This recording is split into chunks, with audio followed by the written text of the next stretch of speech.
everybody. Welcome back to another exciting discussion of DC animated glory. Of course, I'm back here with my friend Bryan from Bryan Lomax Movie Talk. Bryan, it is great to get together with you once again and discuss all of these awesome DC animated movies. Absolutely. And me being a huge Batman fan, it's definitely a pleasure because we're doing 3 Batman movies tonight. Yeah, absolutely. So we're going to just bring you guys up to speed, just in case you're new to my channel. Welcome. It is a pleasure to have you all here. And please take some time to check out Bryan's channel. He and I have been close here on YouTube as friends for a couple of years now, and we thought that putting this little project together would be a great thing for DC fans, new and old. And we have been discussing everything since DC started their little direct-to-DVD movie project back in 2007. I cannot believe that last year they celebrated their 10-year anniversary of this library. So we're now in the middle of books 4 and books 5. We're pretty much jumping back and forth because this was a very interesting time for this library of films, because they decided to do, for the very first time, an ongoing storyline based around the New 52.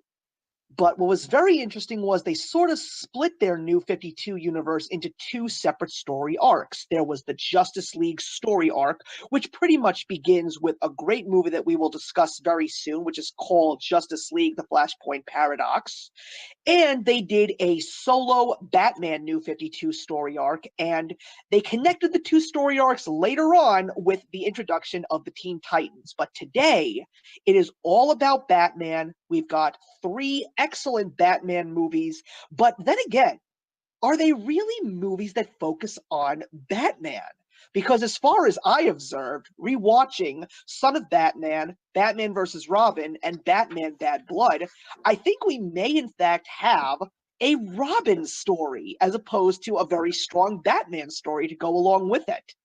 So we'll also kick off everything with a little bit of a tribute. I actually found this out after watching the newest installment of the DCU animated library, which is Gotham by Gaslight, a fantastic film, by the way.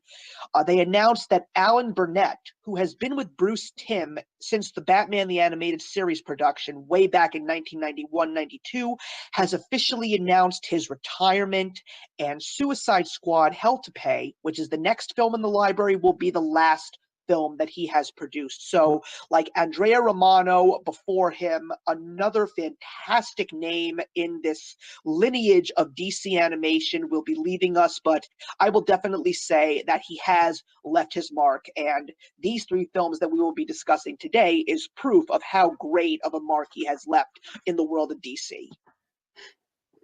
Yeah, definitely. Yeah, just piggybacking on what you said about the this kind of not really being Batman's story, but it also kind of is. It's a trilogy. It's definitely a trilogy with one through line. I think these 3 films we're talking about. I think when you watch them in quick succession after one another, I think it is a big story arc that is really about the Batman family.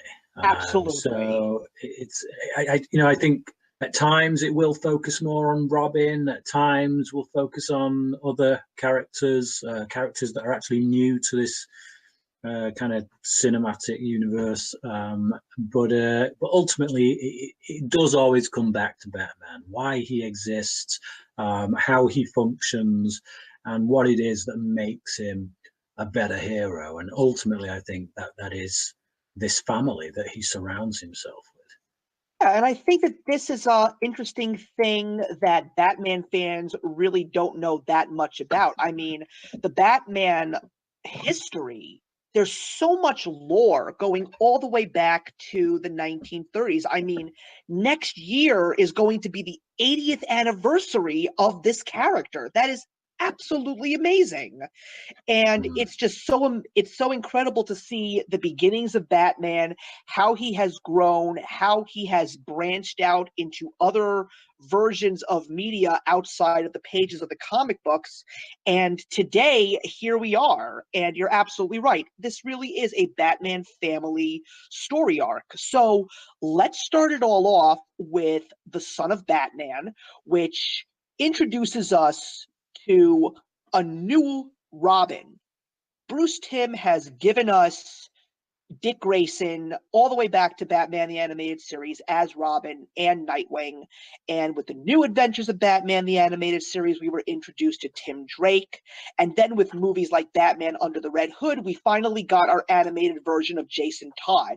But there's a fourth Robin, and it is a very interesting person. It happens to be Batman's son, Damian.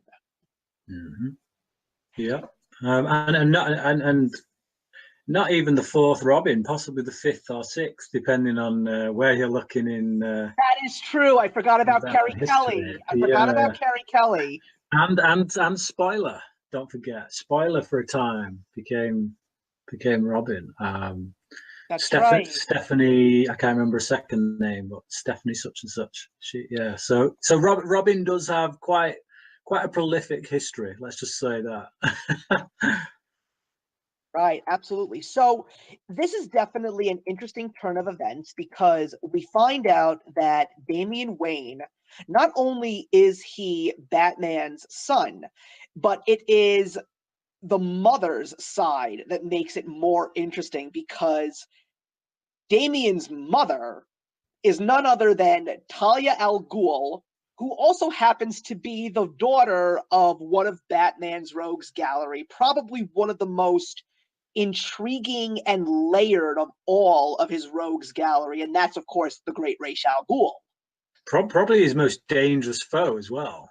Exactly, because he's definitely one of those villains who studies Batman, much like Bane did in the Nightfall series in the comic book. Someone who really tracks what Batman had done, his past, present, and future, knows more than even Batman knows himself at certain times. It's very interesting when it comes to Ra's al Ghul, and I still feel that there's so much more to learn about Ra's al Ghul, even with how much we've already gotten exposed to in regards to his character. Mm. Yeah, I mean, they say that he's lived from anywhere between 600 to 800 years. So you could tell so many stories with that Absolutely. character. I mean, they've only scratched the surface, really. Yeah, and so what we do find out is that Damian is supposed to be the heir to Ra's al Ghul's throne, the heir to the League of Shadows, and then apparently the party gets spoiled because our favorite assassin, another very mysterious character in the DC Villains Gallery, who is Slade Wilson, aka Deathstroke. Now, you are, I think, someone who reads the comic books more closely than I do. How Well, many of the did I mean, I've actually not picked up a comic book since we got halfway through. Well, actually, the comic book versions of these stories, so these films that we're reviewing tonight, obviously it was Grant Morrison that started that thread with Damian. He brought right? the character of Damian Wayne in. I read his story arc, the Son of Batman, upon which this is based, and I gotta say, that was when I stopped. I didn't like what he did with the comic books. I didn't really like what he was doing at that time as a writer. Like, I've read other stuff by him that has been pretty good, but yeah, he turned me off completely, and I haven't picked up a comic book since. But I still love this character. Batman is my favorite comic book character, Right. and I will watch any movies or TV shows with him in. But yeah, so I mean, as far as Deathstroke goes, I mean, as a character, I got to say, I do feel like in recent years he has been overused. I think Mm. he seems to be the go-to character now, and I think you get that. You know, you get periods where a particular character becomes, the villain to bring up. For a time, we had Bane, who just, was just always surfacing, and then we had Hush, and more recently, it seems to be Deathstroke. Certainly within visual media, like audio visual media, like TV, films, that kind of thing. I Yeah. mean, even the stinger at the end of Justice League, with pointing to Deathstroke there. So yeah, I like him as a character, but he's not my favorite villain. I'll say that much. Yeah, I know. I guess it's just because of the fact that when it comes to, I will say this: you stopped reading comic books a lot later than I stopped reading comic books. I stopped reading comic books when I was 16 years old, and that's just because of the fact that I didn't have the time to read comic books. I think the last great story that I read in comic books was Kingdom Come, which has to become one of these animated movies at some point in time, because that's a brilliant story.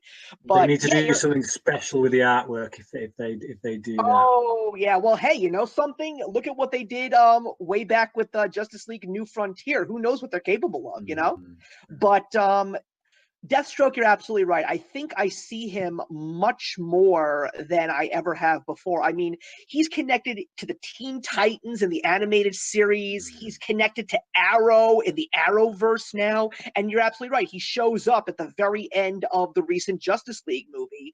But I still was curious because I didn't even know that he even had any ties to the League of Shadows. I mean, I just thought that he was just a plain old assassin. But anyway, one of the few things that I loved about Bruce Timm is that he made Robin relevant again, I think, because when people were thinking of Robin, especially before Batman the Animated Series, what came to mind? Burt Ward from 1966.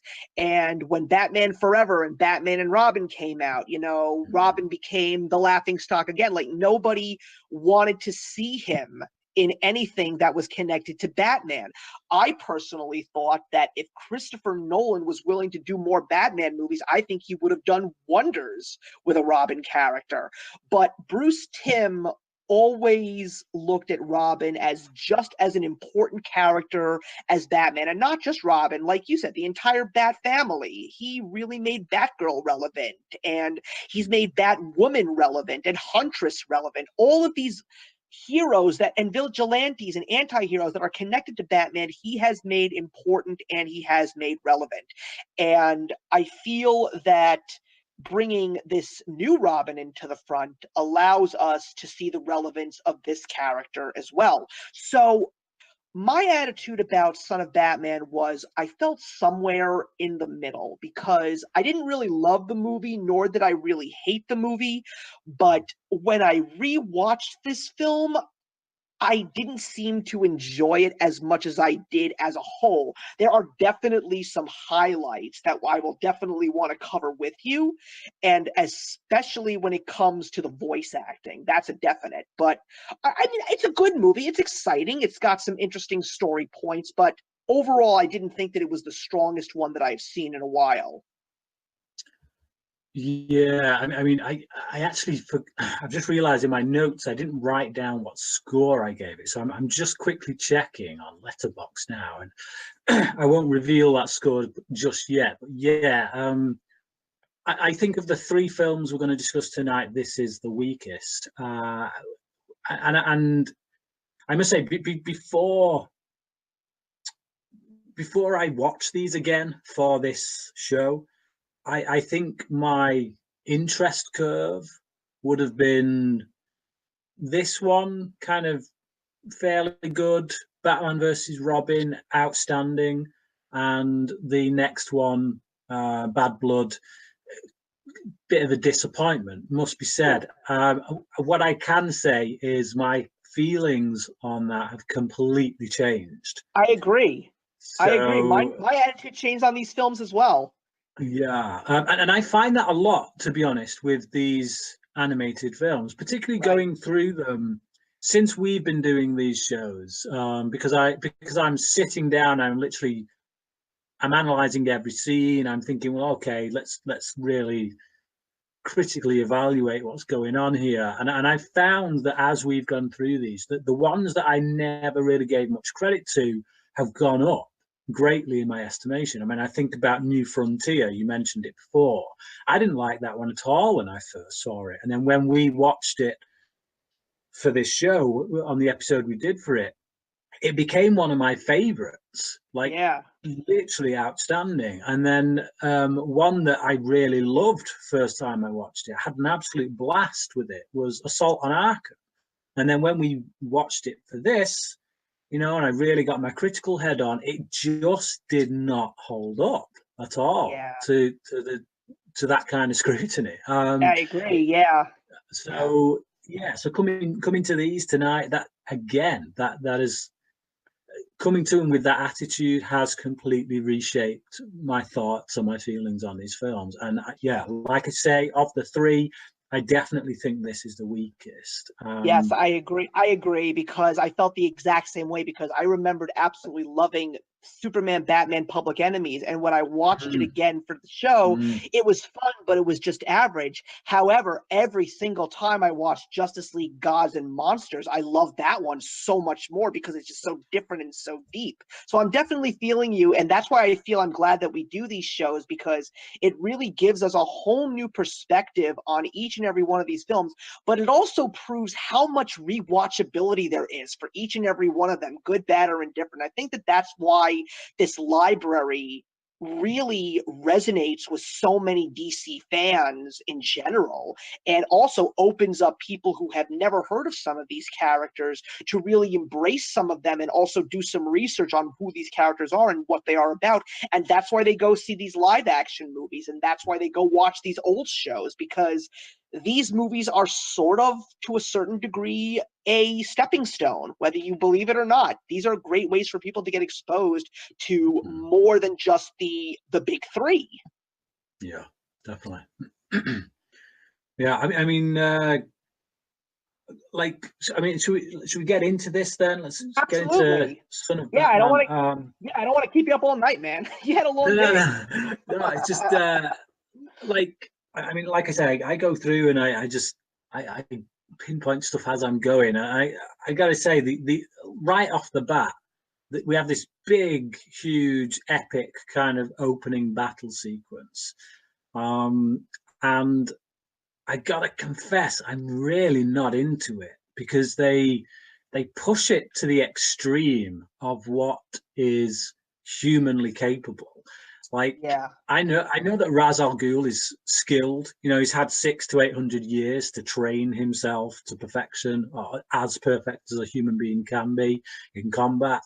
But I'm sorry, when you've got a dozen men all firing at you with submachine guns, you are not blocking bullets with your sword. You're just not. And it takes me right out of the action. It really does. I'm instantly, I'm just, no, I'm out. I'm cut off from what's going on because there's just no believability to it. And you've turned Ra's al Ghul into a superhuman. You've made him a superhero. Yeah, You know, with and he also had all those Black Hawk helicopters flying around and shooting missiles. I agree, but you know mm, something? That was the new 52. It was really, the point was to take it all to the extreme. I mean, we'll definitely touch more on the next episode where we discuss Justice League War, because you want to talk extreme, that's extreme. But yeah, I mm, agree with you. There's a lot in that opening sequence that's very unbelievable. I feel that the most believable part of that is basically Ra's al Ghul having that Mufasa moment with Damian Wayne, basically telling him that like everything the light touches is your kingdom. That's like the most believable part of all of it until this group of assassins just starts to invade the compound. mm. No, yeah, it took me out. I've got to say, I do enjoy Talia in this opening, though. I think she's a bit of a badass. She kicks some ass in a believable way, not I a agree. dodging bullets kind of way. But And I'll tell you, yeah, and Morena Baccarin, who has done a lot of voice work for these DC films already, and I really liked the personality that she brought to Talia because she has been in these animated worlds before. Like, we first got introduced to her in season 3 of Batman the Animated Series. But what I liked about this version of her was, because this was not a kids movie, they were really able to give her a serious sex appeal, and they were also able to really show this awkward chemistry between her and Bruce. And if there's anyone that knows how to give sex appeal to a character, Morena Baccarin, because she has done it so many times before, whether she starred in shows like Homeland or was starring in movies like Deadpool alongside Ryan Reynolds. She knows how to make a character, you know, devious but very seductive all at the same time. I love that scene. Firefly. Look at Yeah, Fireflies. exactly, Yeah. exactly. Like that scene where she's talking to Bruce about the night that they actually, conceived Damien. It's like, that's a very it's very seductive but very uncomfortable at the same time. Like, you can actually hear in Batman's voice, like, oh God, she actually did that to me. Like, she actually seduced me. Yeah. Uh, it's yeah. I mean, I think her as a character is probably this one of the strongest elements, I think, in the film. Although she just kind of disappear for much of it. I mean, Yeah. this isn't really her story. We get back to her during Bad Blood, and that's kind of what I like. Again, when you take these three films in the context of one larger story, it's very much bookended, kind of in a very similar way that Nolan's Dark Knight trilogy was. You know, that we Mm-hmm. had this whole stuff, this background with Ra's al Ghul, and then we finish with Dark Knight Rises, where we go back to the League of Shadows, only with Talia, and that Right. there are those crossovers there. That there is those correlations. But yeah. So let's talk about this Robin, because every single Robin that we have seen is so different from the other. Neither are the same, because we have seen everything from an orphan circus acrobat to a troubled kid living on the streets to a kid that actually came from a decent upper middle class upbringing. But now we've got a character that is full of himself, very, very snarky. And I've got to say, I don't know where in God's name Andrea Romano found this kid, Stuart Allen, to voice Damien. But I gotta say, he sold me on this Batman character, because this Robin is such an interesting character filled with different dimensions, and a no name just turned on this amazing skill to really give this character life. I love how he plays off of every single character that he encounters. He never interacts with them quite the same. Like, his banter that he has with Batman is so much different than the banter that he has with a character like Alfred. And Alfred, this is probably the best version of Alfred that I've seen in an animated movie in this library. I love this Alfred. I love his sass in this. He's really good in this. Just the way he like it, I mean, this kid, this Robin, Damien, he's formidable. You know, there's if he doesn't want to be stopped by Alfred, he won't be stopped. But I love the fact that Alfred doesn't let that stop him from putting his foot down and still treating him like what he is, which is a kid. You know, kind of putting him in his place at times. But no, I mean, going back to what you said about the actor, I can't remember his name, the actor who Stuart plays Allen. Damien, Stuart Allen. One of the things that turned me off the comic books was this character. Mm-hmm. So when they announced that they were actually adapting these stories with the Damian Wayne character, my head sunk. I was not particularly looking forward to him, to be honest. I was thinking of a whole host of other stories that I would have preferred to have adapted before we got to these. So you were going to have to do a lot to kind of win me over, and I got to say, they have done.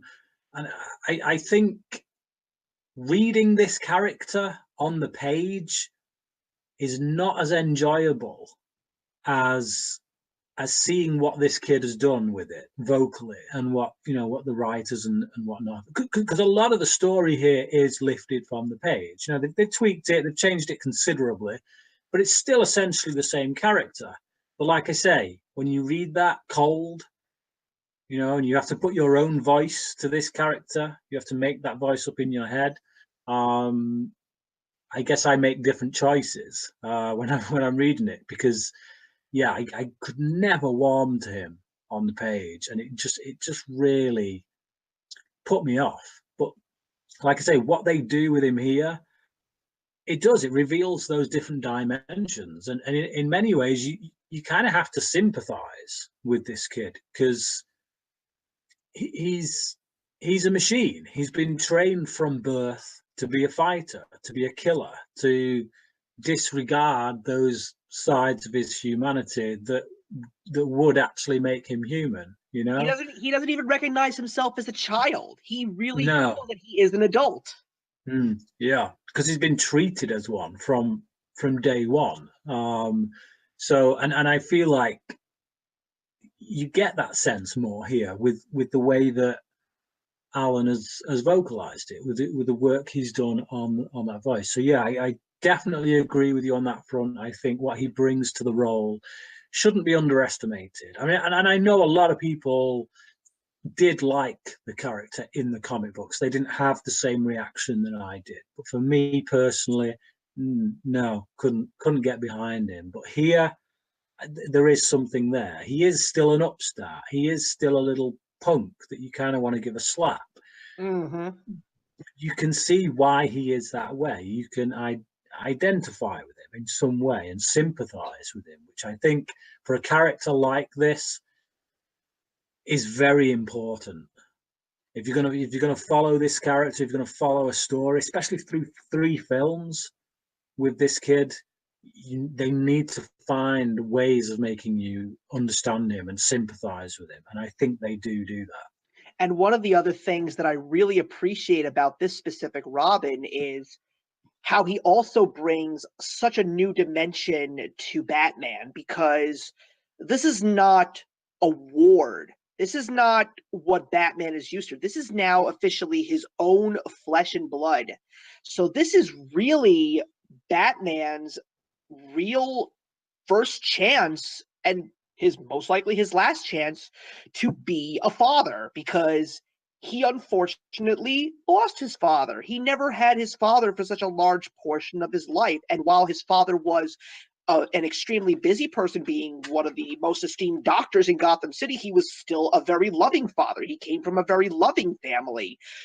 So Batman, knowing where Damian has come from, while he still wants to be that loving father figure, he also sort of has to put on a very stern persona, sort of like a drill sergeant, if you will, because this is not your average everyday kid. Yes, he's Batman saying he's my kid.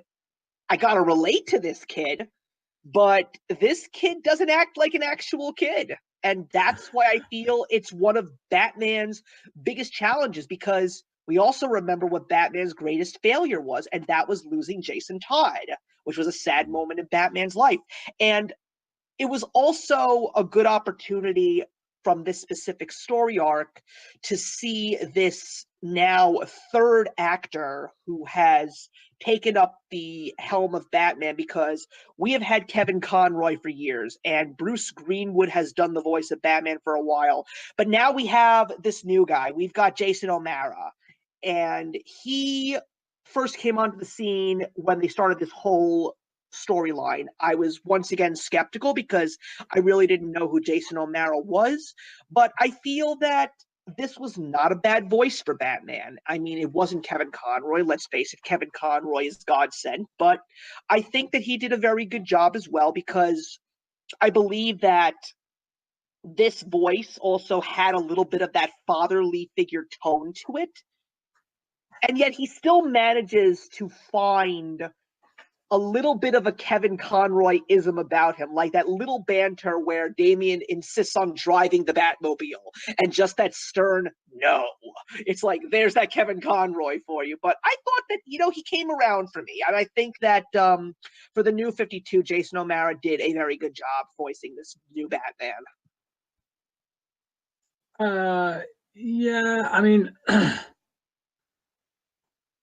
I don't remember liking him all that much in this, it must be said. I don't know if I'm getting confused though between him and the guy who does it in the next one, which is Oh, they do the same. It's the same guy. He does it for all. No. It's not, is it? It's Trot. I'm just looking now on. No, I'm doing the same. I've got you there. Yeah.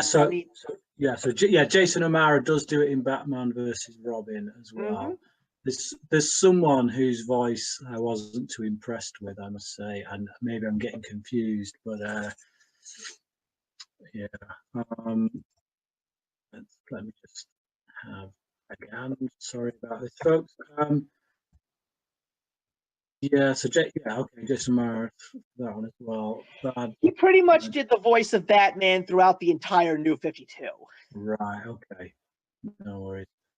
Right. Yeah. All right. It couldn't have been him then, because there was a voice change for someone, and I remember not liking one of them, but yeah, I did like the other. Anyway, that's an aside. I think you're always going to compare them to Kevin Conroy, and they're always going to pale into insignificance. I do like Bruce Greenwood a bit better than this guy. It must be said, but he does the job. He gets it done. And I think maybe he improves across the films.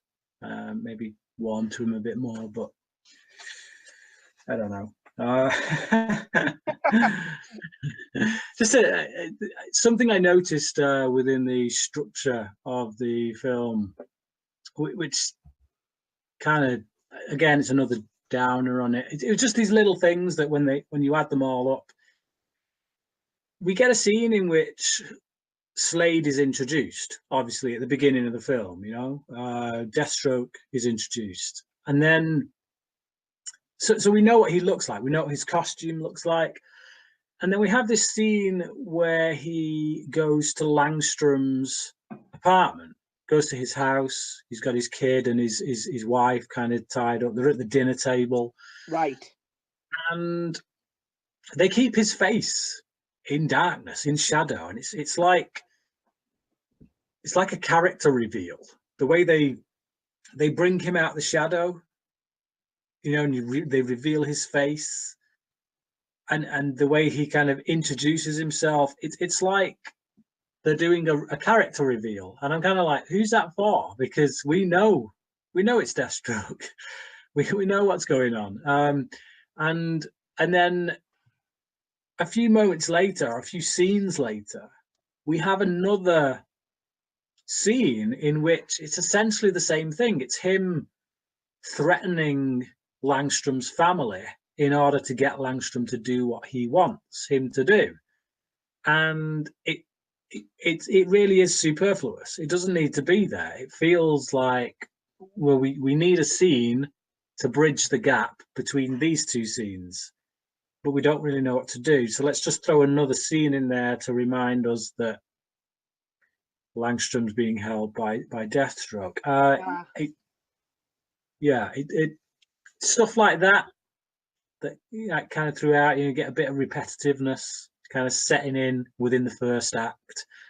That again, there's a lot of little things like that within the first act of the film that kind of take me out of it all the time. Yeah. Whether it's Razzo. Yeah, I wasn't really too fond of the whole Kirk Langstrom story piece either. I was just trying to understand why did they bring Man-Bat into this, I mean, I feel that they really didn't need to add so many additional characters for a plot that, in my opinion, was really simple. Like, it really wasn't such a complicated plot, No, it wasn't. Yeah, it was just, it was kind of like villain of the week, Yeah. kind of Bond villain type stuff, isn't it? Which you can have a tendency to get into when you're dealing with Ra's al Ghul, but yeah, it wasn't striking a particular chord with me either, to be honest. So, what did you think about the fact that Nightwing actually has a role to play in this film as well? And he also shows up a little bit more as the story moves on. I mean, I thought that getting another Firefly cast member, Sean Mayer, to play Nightwing was really cool. But I still think that the biggest letdown for me was when Nightwing calls Batman and he says, "I think I found one of yours." And like you see him, like his costume's all torn up and he's all bloody. I was like, were you not yelling at the TV saying, "Why didn't you show the fight? Like, did you not Yeah, want to see that fight?" yeah. It's. I mean, we will get one with them in the next film, but yeah, it was a bit. Really, you show us a fight between Robin and Ubu, but you Yeah, completely skip over the main event kind of thing. I mean, it's humorous. It kind of it adds humor because to know that like we've not seen it, but you know that Damien was a handful for Dick. oh yeah, oh You yeah. know, just seeing that the fact that he is a bit shredded. Yeah, he had his hands full with this kid. He wasn't an easy pushover. Yeah. Um, He also brings out the ultimate worst in Dick. Like, I think one of the best lines in the whole movie is where Dick is about to drop an F-bomb and Alfred stops him at the very last second. I was like, oh my God, if that movie was rated R, we would have heard Dick Grayson drop that F-bomb, and that would have just made me laugh so hard. But that's what I love so much about this animated version of Damien, because he really plays off of each of these characters so interestingly, and he will either bring out the best or the worst. And when these guys get angry at him, oh my God, like you're ready to see like furniture get thrown across the Batcave. Like it would be a very interesting spectacle, I would have to say. But again, like I thought that was a really funny moment, and I really liked the voice work in regards to all of these characters. The chemistry between all the members of the Bat family is truly there in so many different ways, and that's why I feel that you really relate to these characters. While the story in this first film may not be the strongest, I do feel that the chemistry between the characters definitely keeps it interesting. yeah, it's definitely the strongest aspect of the film, I think, and I think they do have to get that right because if they don't, we're not going to want to come back for another Damian Wayne story, you know. Mm-hmm. But I mean, there's a lot of elements in this that just seem to kind of filter in and filter out. Like Killer Croc, we get Yeah. Killer Croc comes in and has a tail because he's been using Kirk Langstrom's drug. Again, don't make too much sense because it doesn't do a right lot to him. It just gives him a tail. He's still essentially Killer Croc. There's a bit of a badass scene there where Batman rips his tail off, but it's just like, yeah, do they really need to go this route? And a gorilla. We get this little fight scene with Batman and a gorilla. There's a bit of a thing there that I don't know if I've said this fact before throughout our talks on this show, but it's a historical fact that throughout the years, certainly up to maybe the late 70s, for some bizarre reason, whenever a gorilla appeared on the cover of one of the Batman comic books, it would become one of the higher sellers. Like if you look statistically, if you look at all the issues in which, for whatever reason, there is a gorilla on the front cover of an issue of Detective Comics or Batman, that issue seemed to sell high numbers in comparison to other So issues. So this is a little tribute to the fans. I don't know, maybe, but it's just something that's always boggled my mind because That's I've never interesting. I've never Very. found it engaging. Like Gorilla Grodd is a character that I've never quite understood the appeal ever. Well, And well, to a certain degree, if I may, when Powers Booth voiced him, that was your appeal because, especially in Justice League Unlimited, I will always say that the best episode of Justice League was the Great Brain Robbery. And nothing made me laugh so hard than the Flash being in Lex Luthor's body, walking up to Gorilla Grodd and saying, "I'm Lex Luthor," to only which Gorilla Grodd responds in Powers Booth's voice, "And I'm Charlton Heston." Like, that is just the funniest line that ever came out of Gorilla Grodd's mouth when he comes to him being an animated character. And I've seen Gorilla Grodd since the Super Friends days, so that to me was my favorite incarnation. I loved Powers Booth as Gorilla Grodd. yeah, I like his voice work on the show, but as I say, as a character, Gorilla Grodd's never really done a right lot for me. Must be said. But like I say, you know, statistically speaking, historically speaking, stick a gorilla on the cover of a Batman comic and it sells. I gotta say, that's an amazing fun fact. I'm glad that you brought it Mm. up. And going back to the movie, I also really remembered this even from the first time when I watched the movie. The climactic battle sequence, I never really cared for it. That whole thing with them like fighting on an oil rig, like I was just trying to understand how did we even get to a freaking oil rig? Like that was the weirdest thing, you know? And then we also see and then of course at the very end, you know, Talia comes back and she wants to take Damien home with her, and then at the same time Damien decides that he wants to stay with his father, which is definitely a revelation because one of the things that Batman managed to do, which is probably his greatest parenting is the fact that he taught Damien not through spoken word, but rather through action.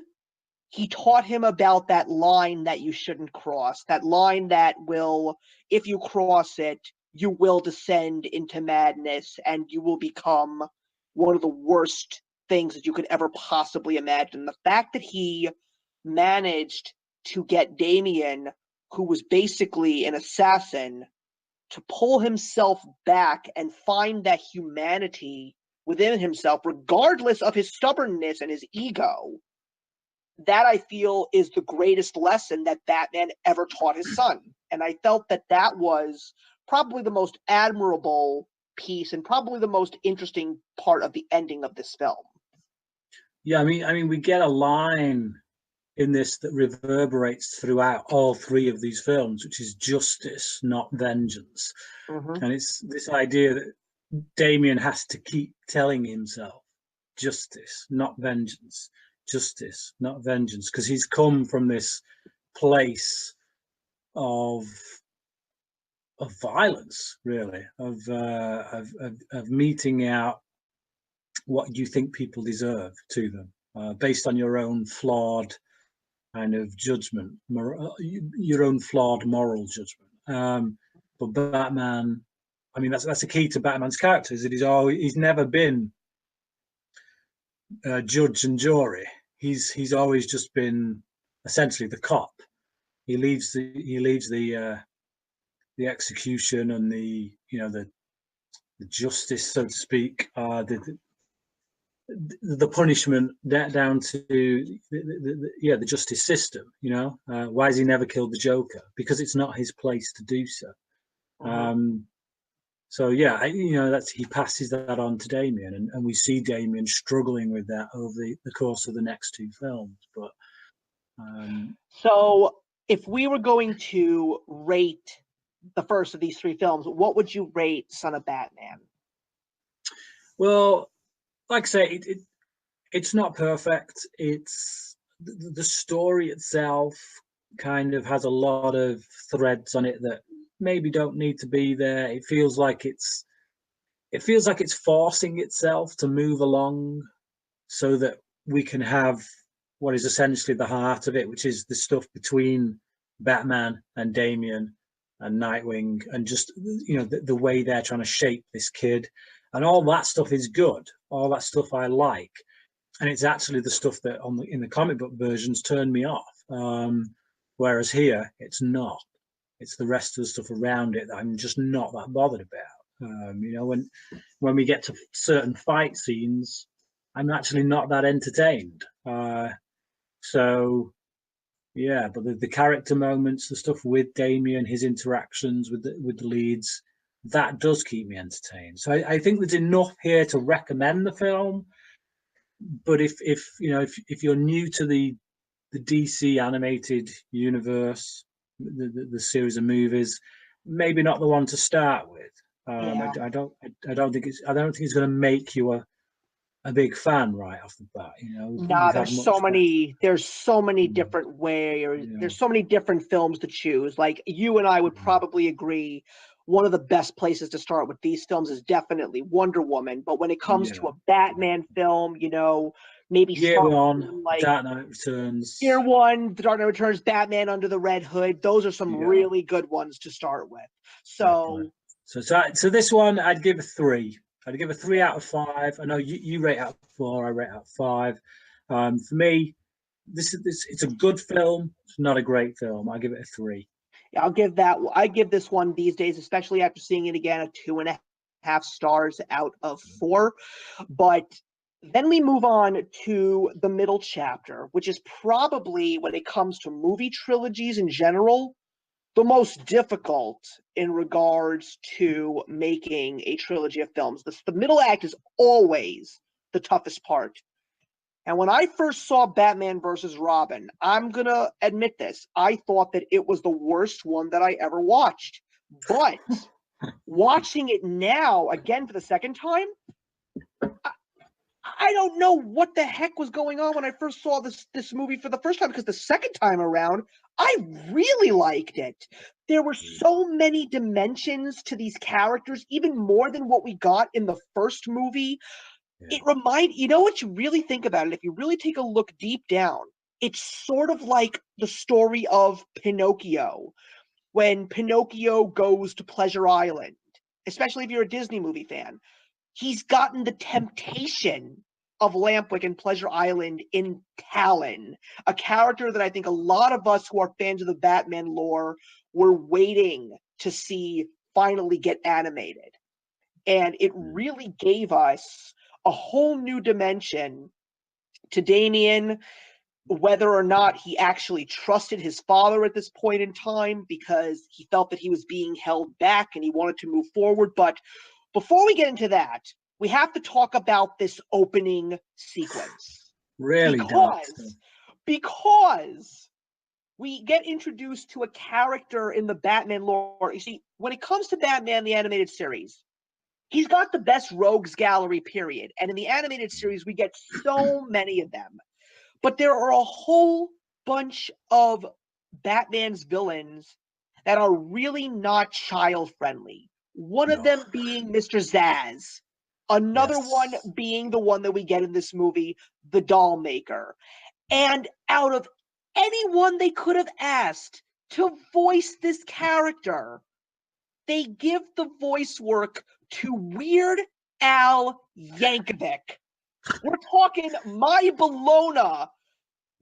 Eat it. Word crimes. Weird Al Yankovic voices this crazed lunatic. And I gotta tell you, I will never look at Weird Al the same way again, thanks to this character that they let him voice.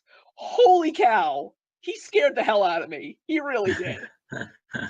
Yeah, it's a very dark opening, it must be said. The character's definitely got some screws loose, and he's he's damaged these children. And there's one moment when one of the he gets these kids to attack Damien, and one of them has this saw literally like attached to his hand, and it's just there's enough in those kids, the way they're drawn, what's going on with their faces, and the masks they're wearing and things like that, little ticks like the saw on the hand.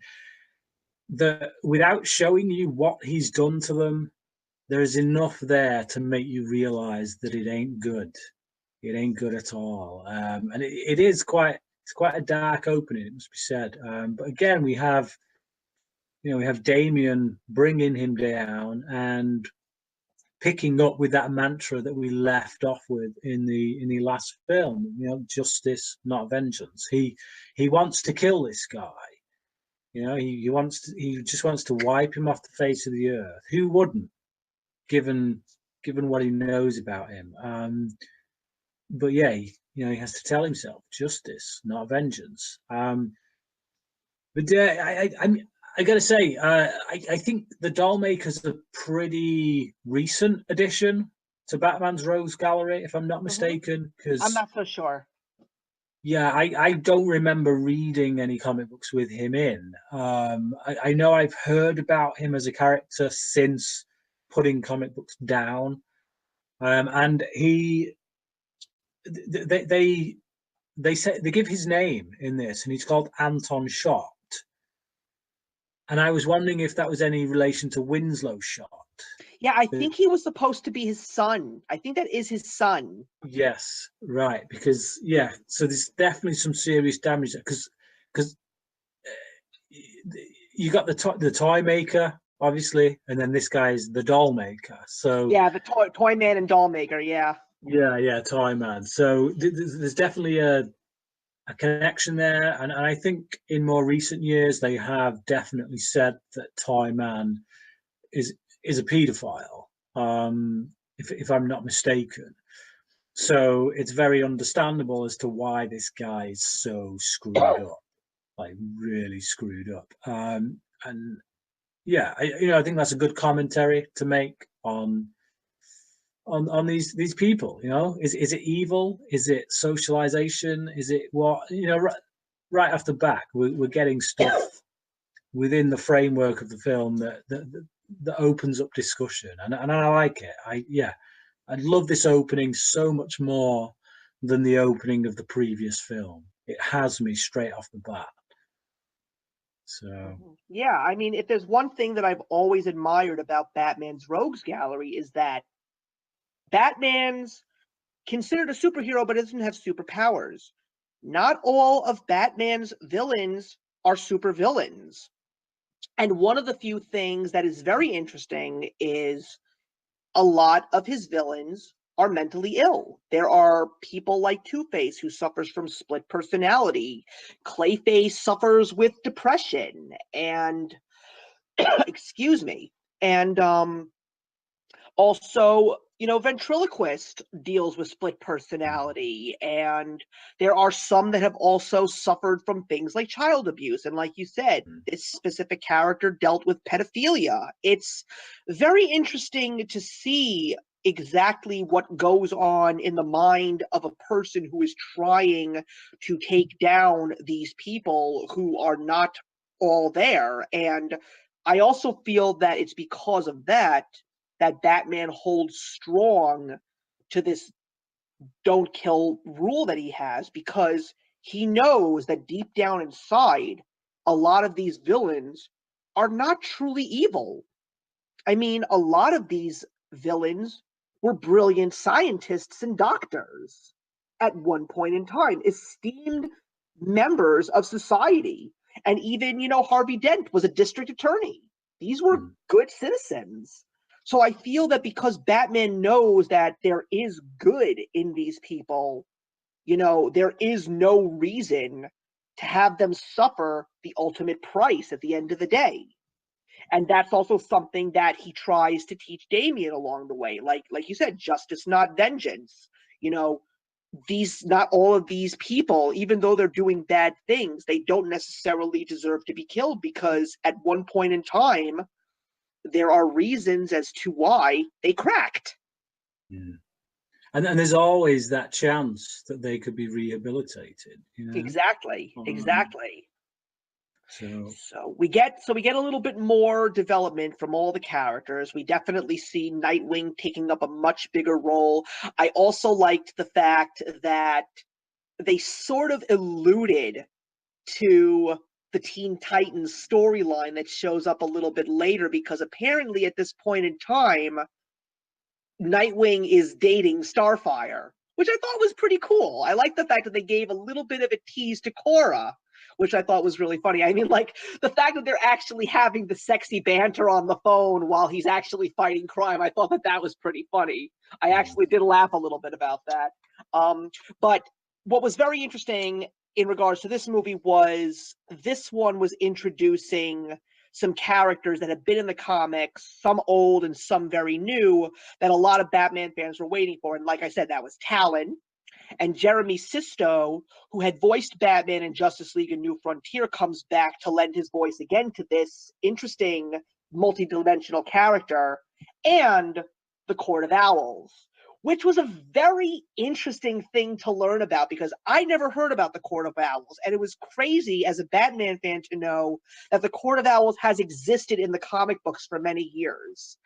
And it's a very interesting piece of the story of Batman, because it sort of feeds into the politics of today's world. Like, the elites are the ones that really have control of everything. Like, they're the ones that decide, like, who walks this way and who does this. So it was very interesting to actually see how this group plays their role in Gotham City as well.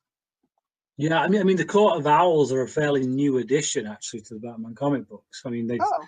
they obviously they've set them up as though they've been around for years. But from to my knowledge, they're part of they were created for the New 52. You know, their introduction was in the New 52, but they're saying that as an organization, they've been around since the early days of Gotham.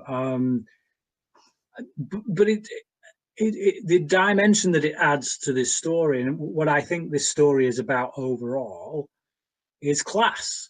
You know, we've got a film here about class, about people at the top getting to decide who stays at the top, being as they see it, the moral compass of Gotham.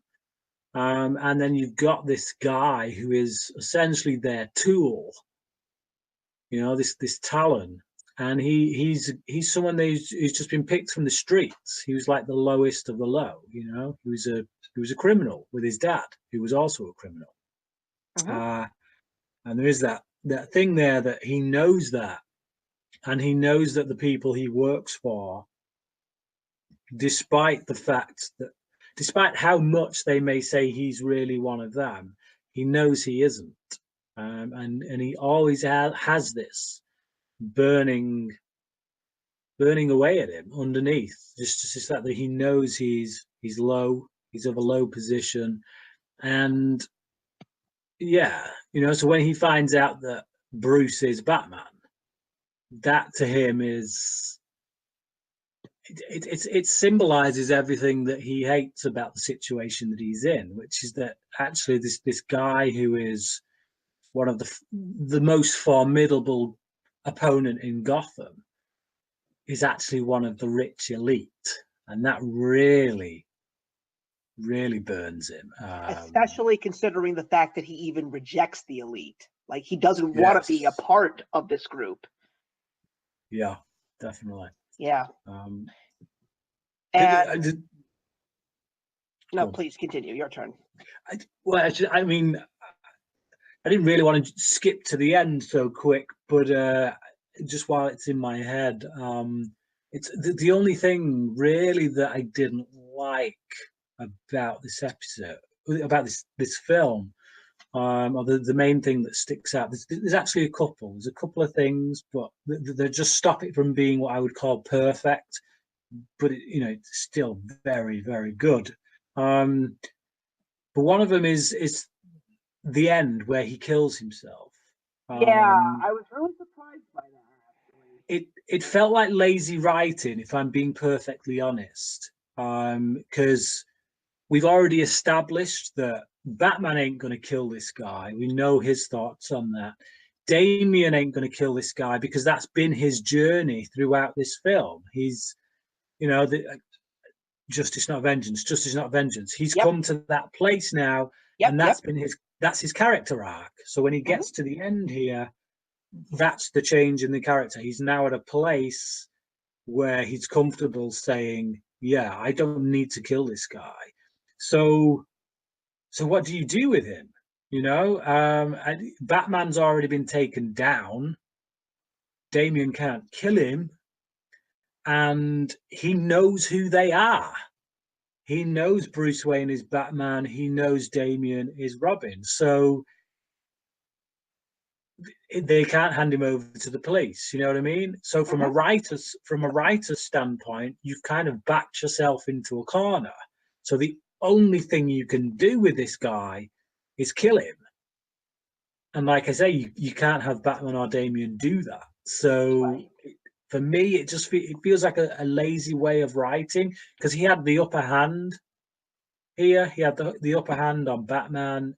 He probably could have taken Damian if he carried on with the fight, but he doesn't. He just gives up. And I Yeah. don't really buy that Damian telling him that he's not that guy, he's not a killer, he won't go down that route. I don't really buy that that would be enough to send this guy over the edge into oblivion where he would kill himself. I feel like he would go off and he would try and find another protege to train instead. Right. So Right. for me, that was probably the biggest weakness in the film. Yeah. I would agree with you there. I mean, especially with the popularity of Talon, and I'm quite certain that he's in the comics. I think he's more of an anti-hero than an actual villain now, and I'm really surprised that they decided to take him out of the picture so quickly, because I feel that him showing up in another Batman movie would have been very interesting, because I'll tell you, he reminds me a lot of Jason Todd, especially when Jason Todd becomes the Red Hood. Because, like you were mentioning about how envious he was about Batman, one of the few things that I remember from the Red Hood was, he respected Batman, but at the same time, he always felt that Batman needed to cross that line in order to truly be, like we said, the judge, jury, and executioner. And I feel that Talon took it a step further by trying to steal his ward or Robin away from him, for the sake of basically saying, Batman may be, the legendary Batman, the guy that punishes evil, but he's not doing it the way he should. You have to truly make evil fear the the the person who brings justice. And that's why he tries to bring that assassin back out of Damian, that he has officially pushed and possibly eliminated from his persona after being under Batman's tutelage for so many months. And the fact that it all comes down to a showdown between father and son, and it's a very powerful thing, because again, we'll go back to the whole thing about the fact that this is not a ward anymore. This is Batman's son. Yeah. Batman really doesn't want to fight his kid. He really doesn't. He loves his kid. And the fact that Talon managed to get into Damian's head in such a big way, to the point where Robin practically tried to take down his own father. That says a lot about the power of this character, and the fact that they just kill him off is very disheartening. Very disheartening. Yeah, I mean, like for me, it's not so much that they kill him off; it's how they kill him off. I don't buy this guy's taking his own life. That's simple fact of the matter. But yeah, I mean that doesn't diminish anything you just said. I think all that is true. It's just, yeah, it's quite a powerful character arc, and just the influence that he has at one point over Damien. It's what makes this a really fun film to follow, to watch. we get quite a few moments in here that are also more touching than I would expect. Like just something as simple as seeing Bruce offer to watch a movie with Damien. You know, Yeah. they go off and they watch a movie, and I think about Bruce being alone for so many years, other than having Alfred. But I don't really see Alfred cozying up to him on the couch and watching a movie. So just yeah, just this thought that he's maybe watched a lot of movies by himself in that room over the years, and now he's got his son, and they're watching one together. I don't know. There's just something about that I find quite heartwarming, Yeah. and they play on that immediately afterwards. You know, because you know when Damien tries to leave and Bruce tries to stop him, and they have a bit of an argument, and Damien he brings that up. He's like, "What you think that because you've sat and watched a movie with me that that makes us you think we Yeah. suddenly our relationship is proper father and son relationship. It's going to take more than that, mate. It's going to take a lot more than that. And I like that dynamic that is explored throughout this. The fact that actually, yeah, Bruce is a new father. He's not known this kid that long. Hmm. He's got to earn the right to call himself father. He's got to earn the right to be able to give guidance to this kid, to give advice to him, to call the shots, really. Hmm. Yeah, I agree with you there. So what did you feel in regards to the actual fight of Batman versus Robin? Because if there was one thing that I could say that I didn't like about the film, I mean, maybe this is just me, but I noticed it in a lot of those specific New 52 films. I feel that the animation was not as good as it used to be. To me, it felt very choppy and not as fluid because it's like when you compare an action sequence in a movie like Batman versus Robin to one of the action sequences in a film like Batman Superman Apocalypse. I don't know about you, but I see a massive difference in terms of the fluidity of the animation. Did you see that, or is it just me? I think there's definitely a very different style here, but I like it. With like going back to the Apocalypse, those kind of films, the action scenes in those are a lot bigger in the sense that you've got Supergirl and Darkseid, Superman, all those characters flying around. So there's the space there to just do one big solid punch and then see someone go flying through a rock or whatever, and it becomes this big kind of set piece. And what Jay Oliver does when he does these Batman films, and I do kind of like, he gets in close quarters. We have to see hand to hand combat with these guys. We have to see it has to be a completely different fighting style. And I think as a result of that, it is going to look a bit different animation wise. And I think that choppiness does come from the fact that it's mostly arm movements, a lot of arm movements, a lot of kind of blocks with the feet and stuff.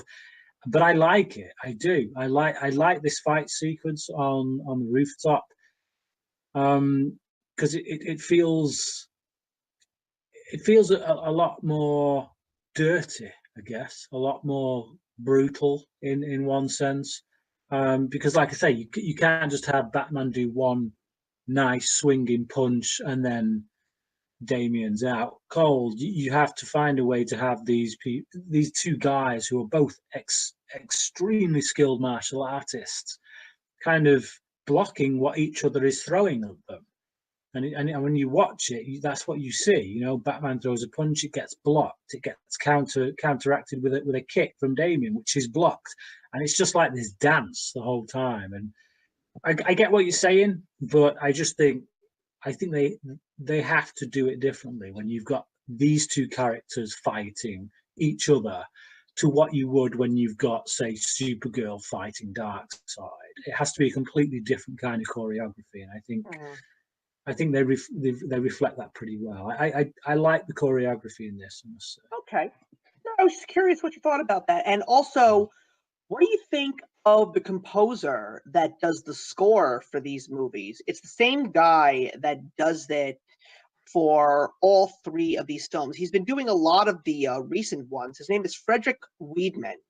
I think that Mm, he does a very good job in terms of the score. I think what's very interesting about these films is that they get a lot of unknown composers for these films, and we really get a very unique sound in regards to these specific films. I mean, it's definitely very different from the classic Shirley Walker slash Danny Elfman score that we've gotten in most Batman films, and especially when it comes to composers today, it's like when you hear John Williams, you know what John Williams sounds like. When you hear Hans Zimmer, you know his score. When you hear Danny Elfman, you know those scores. So I feel that the score for these films were definitely very interesting. There's a lot of gravitas to them, and I definitely feel that they make these, especially these action sequences, they definitely make them feel much more grander. Because if mm, that's one thing that I knew about the Batman versus Robin, the fight between the two of them, like it's a grand, gritty fight. Like it's a very emotional fight. It's a very heavy hitting fight. It's like you're not normally on the edge of your seat feeling for both of these characters because it's like you're watching a father and son practically almost fighting a death match. It's really gut wrenching to watch sometimes. mm. Yeah, I think some of the impact of this fight is lost because we've had a couple of other fights before it. Because Mm-hmm. obviously we get one between Damien and Dick in the Batcave. I think that's a pretty good fight. It's kind of the rematch to the fight we didn't see in the Yeah, last film. we do Um, actually get that in the credits too, which I thought was really clever. We actually get that fight sequence in the credits. yes, yeah. So that's a pretty entertaining fight scene, and because they're two, they're big characters.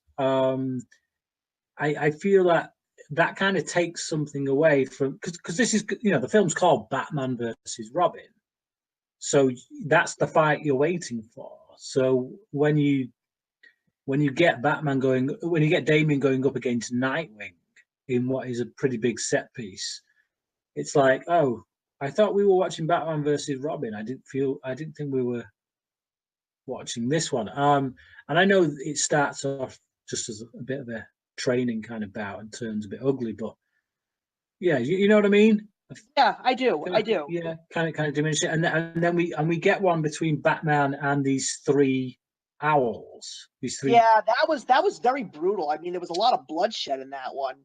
I liked that one. I think that's probably my favorite fight of this film, if I'm being perfectly honest, because it's really brutal. Like Batman Yeah, takes he he takes really does some take a beating. yeah, I like it as well because it's not like in movies when people get into like a bit of a kung fu fight and they get attacked by one person at a time. They're Yeah, surrounded by a few people, yet they only seem to be going to town with one of them, and then they turn, and then the next one has a crack. I like that fight scene because all three of them at once keep going for him. yeah, And he's busy defending himself from the one at the front, and then one of them behind him will kick him in the back, and he has to readjust. And so I really like the choreography on that. yeah. Again, like I It's say, yeah.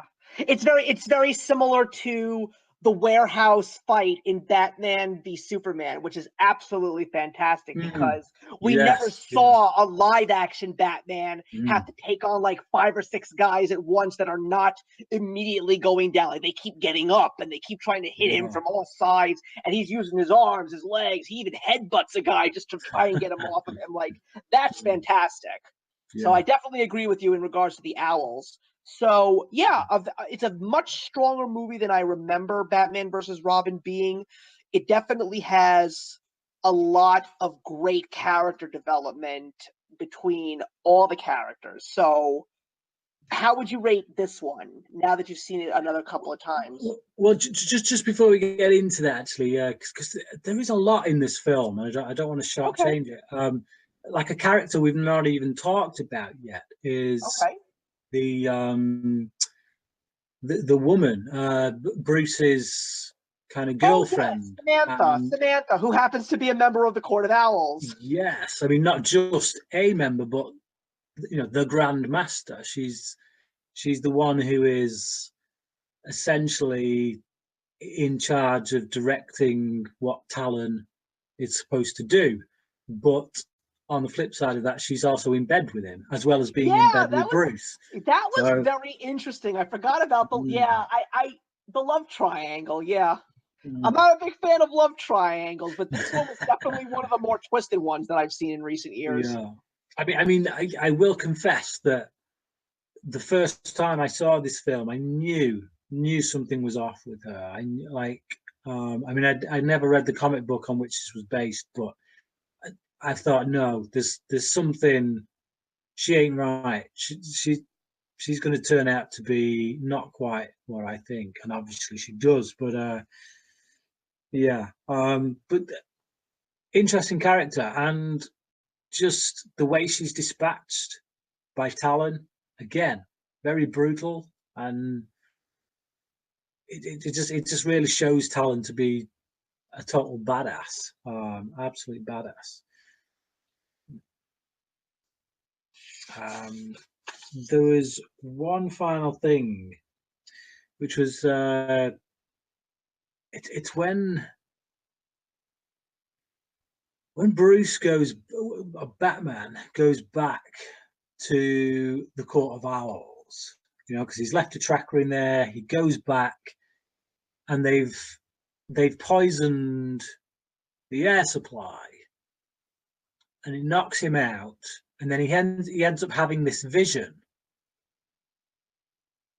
or something. Let me just have a quick look at my notes. I think Yeah, this sure. this is where they realize, I think, that Bruce is Batman.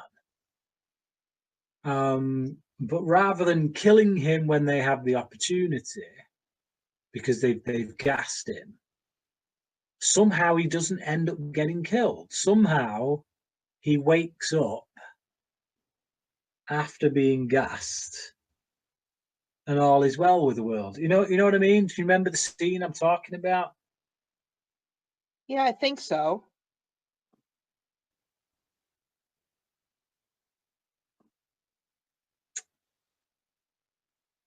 Yeah, I can't remember it from off the top of my head, but I remember having problems with that scene, the way it played out. Yeah, Just wasn't it like he was in his car or something and they gassed his car or something like that?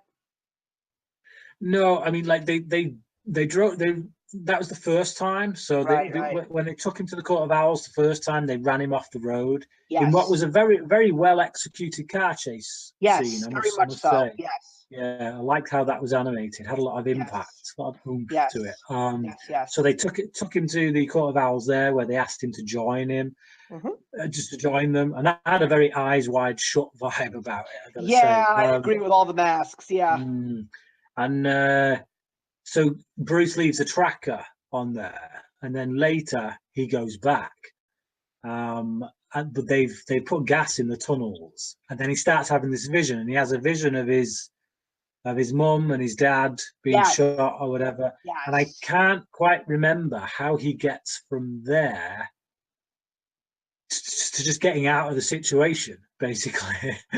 He's So let's just if you can't remember, let's just say it's Batman. He knows how to yes, do let's just it. gloss over it. Did you actually know that Kevin Conroy voices Thomas Wayne in this movie? Yes, That was pretty recognized it when he cool. was. Yeah, That that was was pretty very good. cool. Yeah, Yeah, yeah. but, Yeah. Yeah, it definitely was an interesting ride the second time around. I'd have to admit that. I as someone who really did not enjoy it the first time around, seeing it the second time around, it was great to be proven wrong in mm. regards to how I felt, you know? I would Yeah. I mean, I would I remember yeah. you messaged me actually, just the other week before you Yeah. went away. You just watched the film and you said that well, you told me your opinion had completely changed on the film. You're looking forward to getting into it because it's not the film you remember. And when you said that, I honestly thought you were going to come on tonight and say that the film isn't as good as you remember. I thought you must have liked it first time round, and now for whatever reason you don't. No, it was the So exact opposite. I yeah, despised it the first time around. right. So well, I mean that's good. It's good. It's good to Yeah. see that. It's good to hear that Yeah, actually. it's definitely this whole saga is really something that has so much rewatchability. It's like I didn't realize that it was a much deeper story. I mean, again, I'm trying to figure out where my head was that day when I watched it the first time. I mean, honestly, I'm gonna give this movie a 3 stars out of 4. Like, I still feel it's got its faults to it, but it's still a much deeper story than I remembered the first time around. And I definitely feel that it's something that I do need to rewatch a little bit more. It falls in the Justice League New Frontiers / Justice League Gods and Monsters category. It's definitely one of those movies that you need to watch a couple of times to really realize, especially if you didn't like it the first time around, realize that it's a much better movie than you really give it credit for. That's the way that I feel about it right now.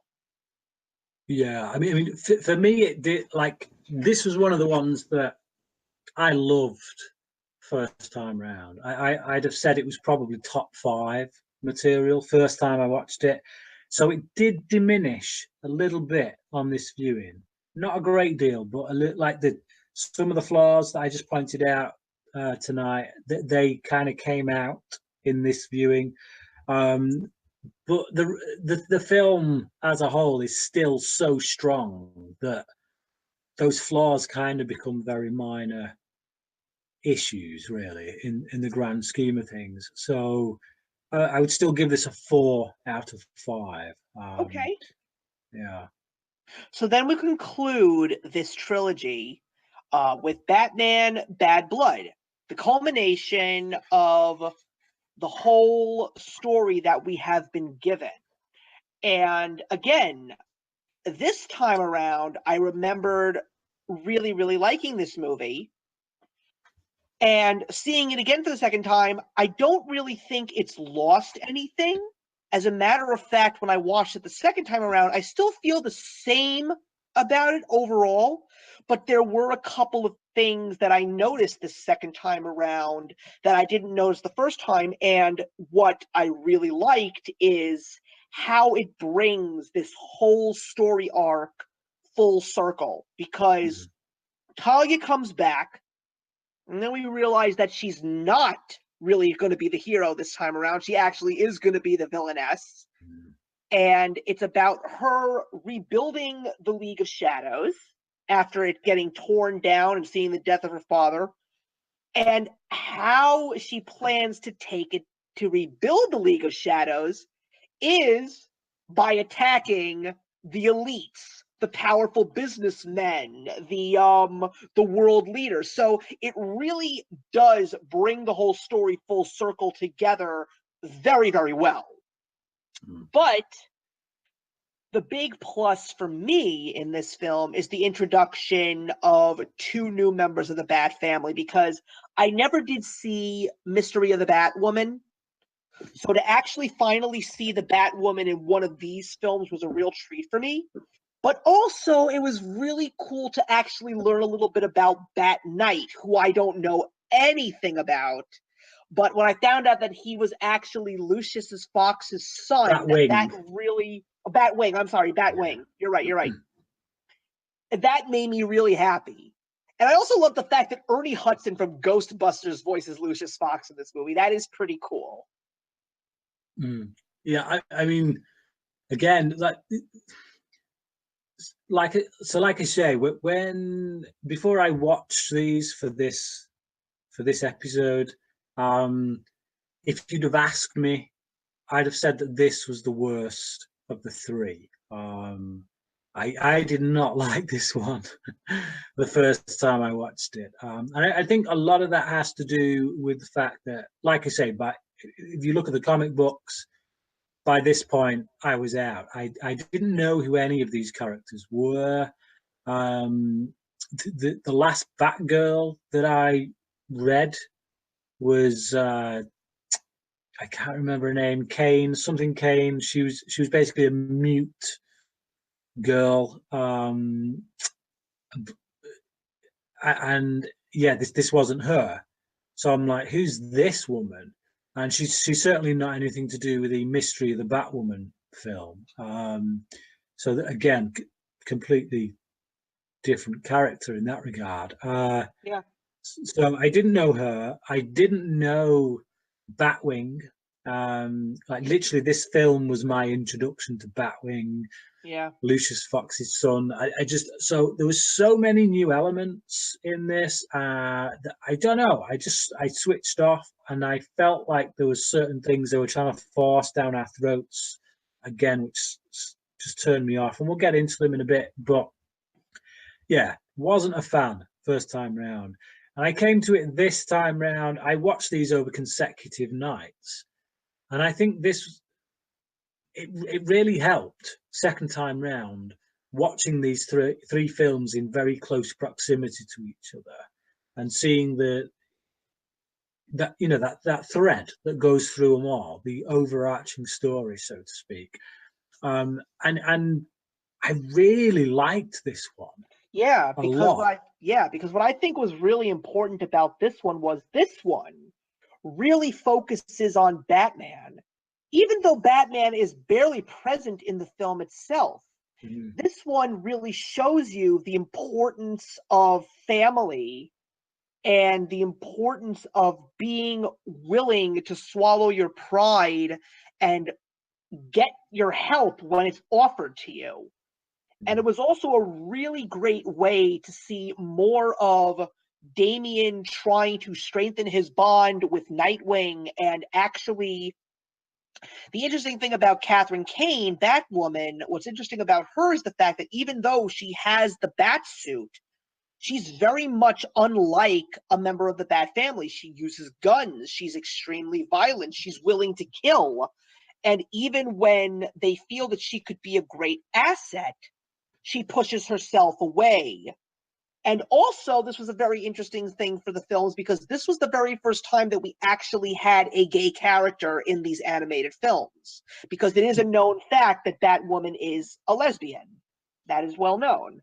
It's also very Well, interesting. yeah, I Yeah. mean that's one of the things that I felt they were pushing a bit hard. I gotta say, I've got nothing against them having a gay character. Don't get me wrong, but it's when it felt like a lot of the times they drew attention to it for the sake of pointing out, hey, look, we've got a gay character, and it was Yeah, just I do see so where you're on the coming from nose. there. Yeah, like what did it well, I thought was, and I know a lot of people were up in arms about it, but if you look at Star Trek Beyond, Yes, they yes. made Sulu's character gay, but they didn't have all these scenes throughout the film in which he's making comments that highlight the fact that, hey, do you guys know I'm gay?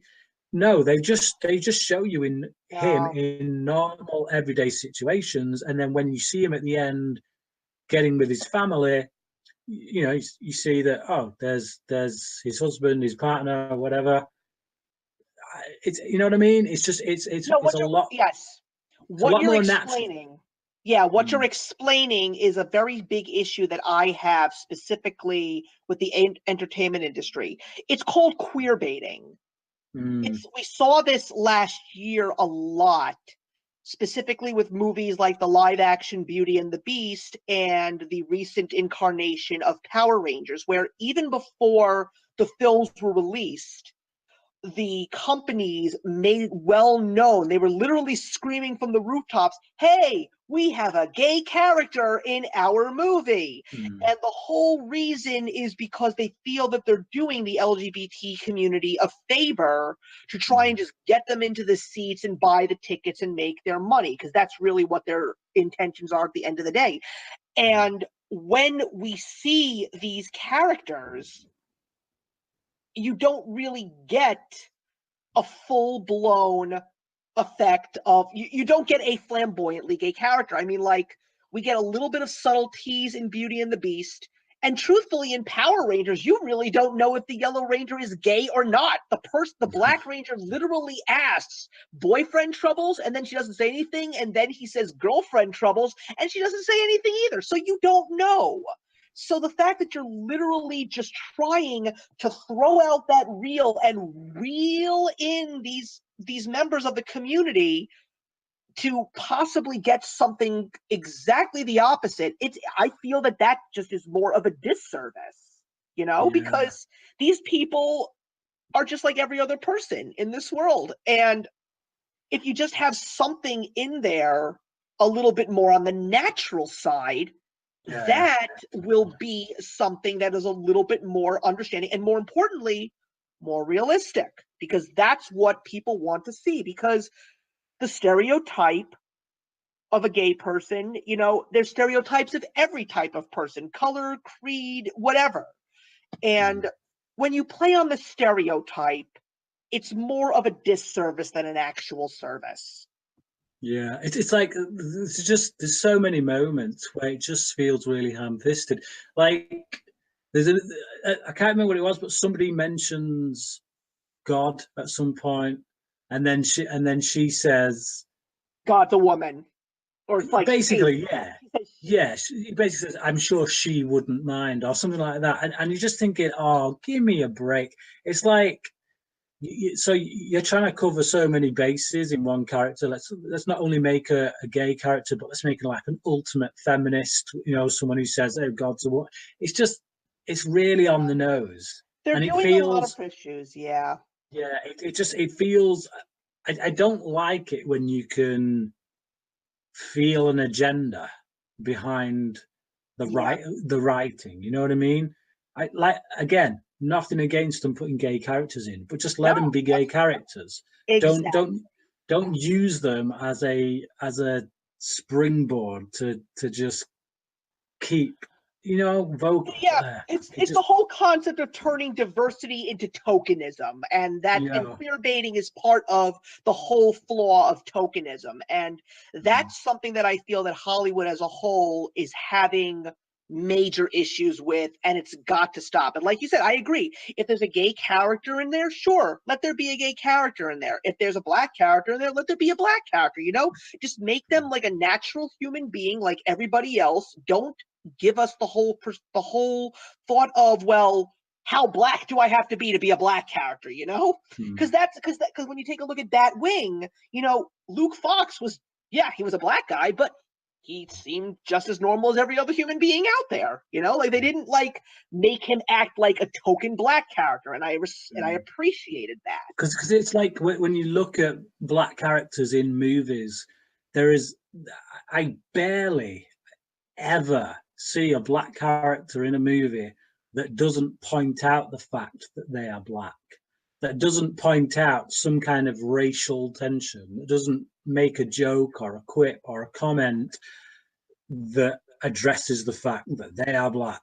And it's like all you're doing is prolonging the issues that you're actually trying to stop, you know? So you're trying to get more diversity. You're trying to get more. You're trying to just say that, you know what, we're all people, we're all equal, this, that, and the other. But when you put certain characters, from certain communities in film, and then all you do is address the fact that they are that from that community, it keeps that. Yeah, it's like Yeah. what happened. I just saw Black Panther on Friday. It was a great movie, by the way. But if there was one line that really upset me, because it's like when you're trying to find all of this equality, when the shoe is now officially on the other foot, when you have when you have a mostly black cast with a couple of white people in there, that scene where Shuri called Everett Ross colonist, like, I really didn't appreciate that. It's like, you can't, you want equality, don't go in the opposite direction. That's the point that I'm trying to make here, you know? I mean, like, yeah, it was there for comedic purposes, but that was the one thing in that film that I really felt didn't need to be there. I definitely it's like a swinging pendulum, isn't it? yeah, If you want to talk about equality, then the pendulum has to be still. It has to be it's stood still in the middle. But what happens with anything like this, like feminism is you know is probably the best example. I believe we should have equality between men and women, and I would call myself a feminist because of that. But there is a certain subset of feminism where actually, when you look at what's going on there, it ain't really feminism. What it is they're trying to swing the pendulum so far in the other direction yes. that women become on top, men become on the Yes, bottom. That's I've been not feminist. saying that for a while now. It's like, yeah, I don't appreciate it's called what you're referring to is third wave feminism. And I have to admit I did not anticipate having this conversation, but I have to admit I'm actually enjoying this conversation. No, it's like I'm all for equality between women and men, but don't treat men like crap. Just because of Yeah, the fact that men unfortunately have treated women like not all men have treated all women like crap for decades. But now that we're yeah, finally trying to break some ground, yeah, like you said, don't swing the pendulum the other way, yeah, or you'll never truly get that equality or that recognition that you want, yeah. regardless of who you are.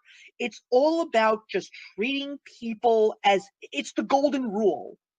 Do unto others as you would do, as they would do to you, Yeah, as you want done to you. That's what it is. yeah. But So, anyway, so, so yeah. So basically, like I say, just I don't mind this character. I think she's okay, but I just think they hammer that home just a little bit too hard to the point where it just becomes so on the nose that actually it starts to annoy me after a while. and I did like her Um, relationship with her father, though. I found it very interesting how he actually knew what she did, and at the mhm, same time, he was actually willing to help her out, which I found very interesting. I liked the bond between the two of them, and it sort of plays yeah, off of the whole Batman and Damian Wayne father and son thing. Like, here's a father-daughter team that even mm, though they may not see eye to eye entirely, he still believes that his daughter is fighting a good fight, however she chooses to, yeah, because he sees yeah, the injustice in the world and the fact that he knows that his little girl is going out there risking her life every single day at night, as mm, I should say. The fact that he actually is willing to point her in the right direction to prevent herself from getting into a serious jam is very admirable. I really did like that.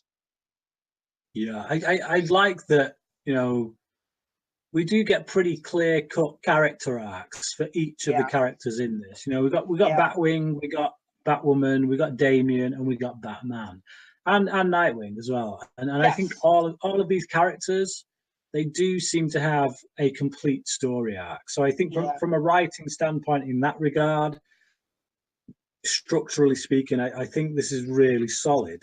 Yeah, and Um, the common thread is all about family, because you also yeah, see how Lucius really wants Luke to follow in his footsteps, and in the end, it turns out that he actually helps Batman in a much more upfront and center kind of way. And even to a certain extent, through this movie, we actually see Nightwing trying to become a better leader, because we see his leadership role take a lot more shape in the Teen Titan films that follow afterwards. So it's really all about family in this film specifically, which I really did appreciate. mm, yeah. And the villain plays into that as well. I mean, I say the Yes, villain. He gets ousted 2/3 of the way in. So this guy called Heretic, who is yes. basically a an accelerated growth version of Damien. He's a Hmm. clone basically of Damien, but accelerated growth. Uh, Again, few reminders there of Bane from The Dark Knight Rises. You know, the way he goes into Wayne Enterprises and Right. takes his tech, basically. Just, but they set this character up as a real badass, someone not to be messed with, you know. Um, and when it comes down to it, he's just a guy with mummy issues. You know, he's Yeah, Talia's son, but he's not Talia's son. And I don't say that in a derogatory way. You know, oh, he's just some guy with mummy issues. I mean, that in a. I think they explore that in a good way. I think yeah, it's sad, it's tragic. You know, I yeah, think they've created a truly tragic character, someone yeah. who is so powerful enough to, to take down Batman in their first fight. Um, I think the whole mommy issue thing, they definitely learned from their mistakes in Justice League Throne of Atlantis with Orm, because that was also a character with massive mommy issues, and he was just absolutely pathetic. But here, you really get like a real tragic story. It's like a character that is supposed to be Talia's son, who basically grew him in a test tube, and yet he sees that she truly does have love for her real Damien. And yeah, when he sees that she has next to nothing of sympathy for him whatsoever, he cracks. yeah. After being one of the strongest villains that you have seen in some of these Batman films, and that's very powerful. It's not necessarily a pathetic thing. It's just amazing how love is something, that famous line, love conquers all. Like, love can even tear down tyrants. And it also allows for Talia to become a truly despicable villain. Yeah, Like, there's a lot of times when we see Talia kind of on the fence, she could be described as an anti-hero, yeah, sometimes she does at times have some heroic qualities, but here in this film, that talk about pendulums swing in particular ways. Hers has definitely swung right into the role of villainy. There's no mistaking what side of the fence she's on here, and I like that. I like where they take her character in this. She's taken her father's place. hmm yeah. And it was also really cool to see some of the other villains in this movie. I mean, I will The definitely say that. B-listers. Yeah, I wouldn't consider the Mad Hatter a B-lister. It was Ah, definitely. No, I have to tell you, I'm a huge fan of the Mad Hatter. I love that character so much, and it was definitely an interesting take on him, because he definitely has that inner child, that creepy inner child in Batman the Animated Series. I mean, of course, yeah. Roddy McDowell always brought out the best in him, but in this one, you see a little bit more of like a real tech guy, along with other I, guys like the I'll tell I'll calculator. tell you who I see. I see a little bit of Captain Boomerang in him Oh, in really? this. Yeah, in this film. Like even at one point when he throws his hat like a boomerang and he takes someone Right. out with his hat, comes back. But there's a look about him because of the ginger hair and whatnot, and his accent at one point goes a little bit Australian or something. Like there was literally a scene where I'm like, whoa, has he just suddenly turned into Captain Boomerang here? Um, but yeah, there's just something about that accent at one point where I'm like, I can't tell where that accent's going. But yeah, definitely so. Like next time you watch it, just watch it with an eye to think, just imagining that he is Captain Boomerang, and just see if you Yeah. see it. You might But at not the see same it. I time, don't but at the know. same time, if there's one thing, sometimes bringing out the B-listers is always a good thing, because you want to see more of his rogues gallery. I mean, again, Mm, yeah. Firefly is another character that you didn't. I mean, the fact that I actually got Firefly in Batman the Animated Series was very bold of them, because the guy's a pyromaniac. That's a very dangerous thing to actually show to kids. Yeah. So seeing him in this movie was very interesting to see. Also, I never saw Killer Moth in a movie before, or the Mm. Calculator, or Tusk, or Hellhound. Like, these are all villains that I have never seen. Like, Blockbuster, I had seen a couple of incarnations of him, so it was definitely very interesting to see all these characters. And they all really did have their roles to play. Like, they were a perfect mixture of brains and brawn. I like that. Yeah, I mean, Killer Moth went from like in the comic books. I mean, like it's like I say again, long time since I've read them, but certainly at the point where I put comic books down, he'd gone from being like a C-lister to being like an A- lister because Mhm. he was actually turned into an actual moth, a giant moth called Caraxes. Oh, So it's basically think of David Cronenberg's The Fly, and you're kind of part way there to what they turned that character into. But yeah, he's a character I've always kind of liked. There's a few of these kind of B-listers that are just they only kind of really work when they get together with other B-listers. You know, mhm. Killer Moth going up against Batman by himself does not stand a chance.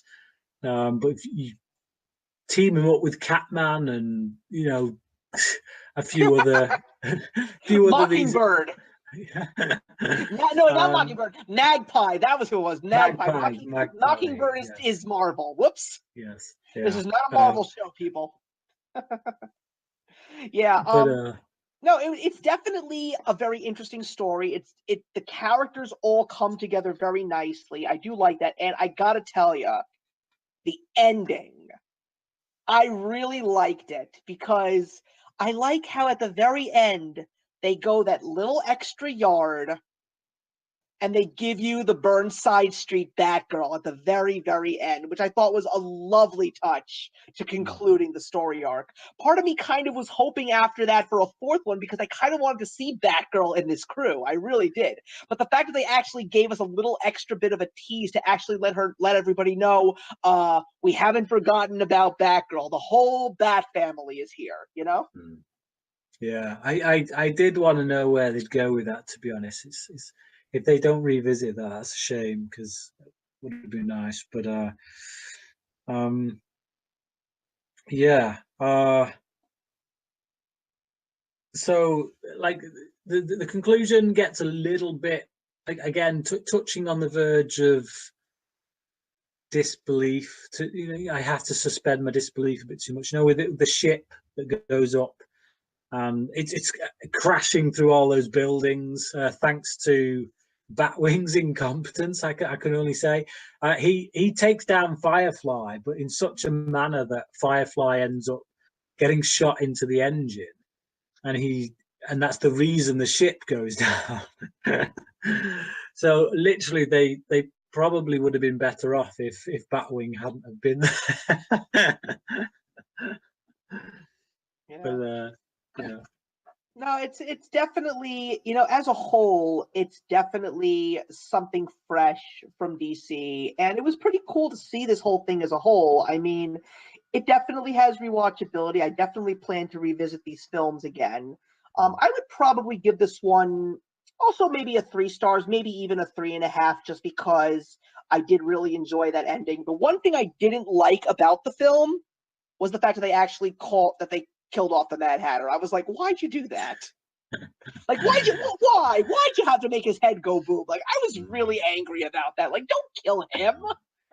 Yeah, it always surprises me when they do that with bigger name villains, especially because there does seem to be a sense of continuity with a lot of these movies now.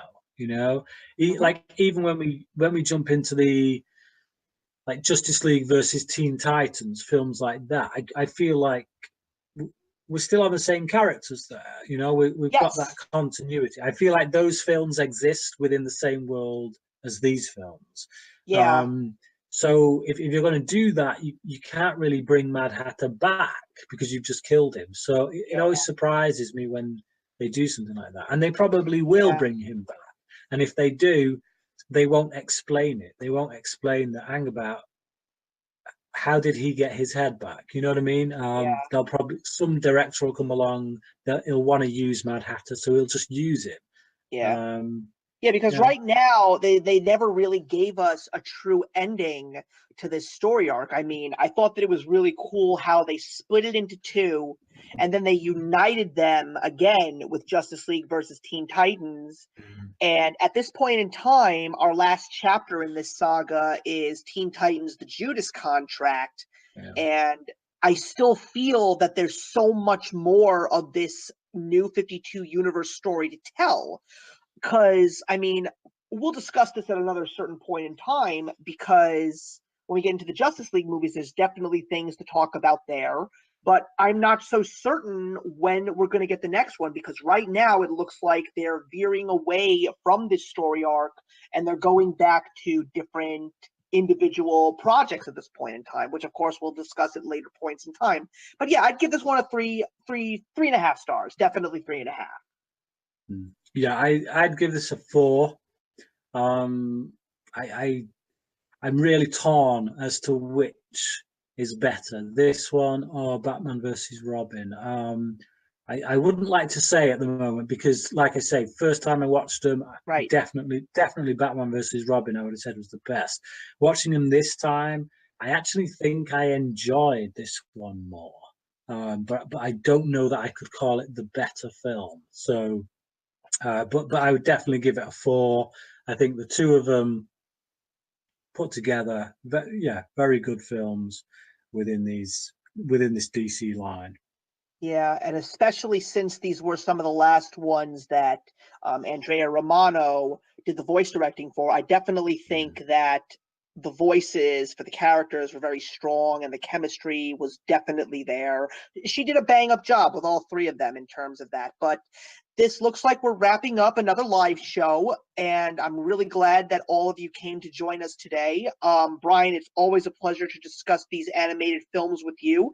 It's a pleasure to know that we still have so many more to talk about because they're just not stopping. I mean, for crying out loud, I would probably think that by 2020, there's going to be an equal portion of these films with Disney animated canon classics, and that's absolutely crazy. But I'm probably thinking that our next episode will probably be somewhere between April and May, because there's 2 films literally coming out back to back. We've got Suicide Squad, Hell to Pay, and then we've got, outside of this specific library, this other library they have, Batman Ninja, which looks absolutely stunning. I cannot wait to watch that movie. But next time we're going to be discussing the second piece of the New 52 story arc, which involves the Justice League. So I think we're going to be really excited and looking forward to watching those next 3 films. So when we're ready to put our next episode together, we will definitely be in contact with you all. So once again, everybody, thank you. All of our social media links will be provided in the box below, so you can hang out with us on Twitter, and definitely check out Bryan's channel. He is fantastic. He does a lot of live shows on his own channel as well. So once again, Bryan, pleasure having you here, and always a pleasure talking DC with you. No worries, mate. Thanks. All righty, everybody. Have a great night. Till the next one. Hey, thank you so much for stopping by my channel today. If you're new here and want to see more of what my channel has to offer, please click on the link to my last video, or hit that subscribe button to be kept up to date with all of my uploads. Content of all sorts is posted here quite often, so trust me, you do not want to fall behind. I will see you in the comments, and actions speak louder than words.